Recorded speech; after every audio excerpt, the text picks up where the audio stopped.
மகா சிவராத்திரி 2025 பிப்ரவரி மாதம் 26ஆம் தேதி நம்ம பேரூரில் இருக்கக்கூடிய பிரம்மஸ்ரீ தவத்திரு திருச்சிட்டம்பல சாதுசித்தர் தபோவனத்தில் நடைபெற இருக்குது.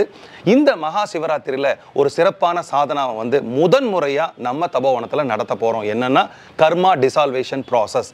இந்த கர்மா டிசால்வேஷன் ப்ராசஸ் என்ன அப்படின்னா, நமக்கு தெரியாமையோ இல்லை தெரிஞ்சோ சில கர்மாக்களை சேர்த்து வச்சுருப்போம். அது தேவையில்லாத கர்மாக்களாக இருக்கும். அந்த தேவையில்லாத கர்மாக்களால் இப்போ ப்ரெசன்ட் லைஃப்பில் நம்ம ரொம்ப கஷ்டப்பட்டுக்கிட்டு இருப்போம். இதையெல்லாம் சால்வ் பண்ணணும் அப்படின்னா ஒரு முழுமையான ஒரு புரிதலான சாதனால ஒரு சக்தி மிக்க இடத்துல அந்த ப்ராப்பரான நாளில் பண்ணும்போது அது 100% நமக்கு ரிசல்ட்டை கொடுக்கும். அதனால் இந்த சிவராத்திரி அன்னைக்கு நம்ம தபோவனத்தில் குருநாதரோட முன்னிலையில் நம்ம இந்த சாதனாவை மேற்படுத்தி நடத்தலான்னு இருக்கிறோம். அதனால் நீங்கள் அனைவரும் தவறாமல் இந்த சிவராத்திரியில் கலந்துக்குங்க.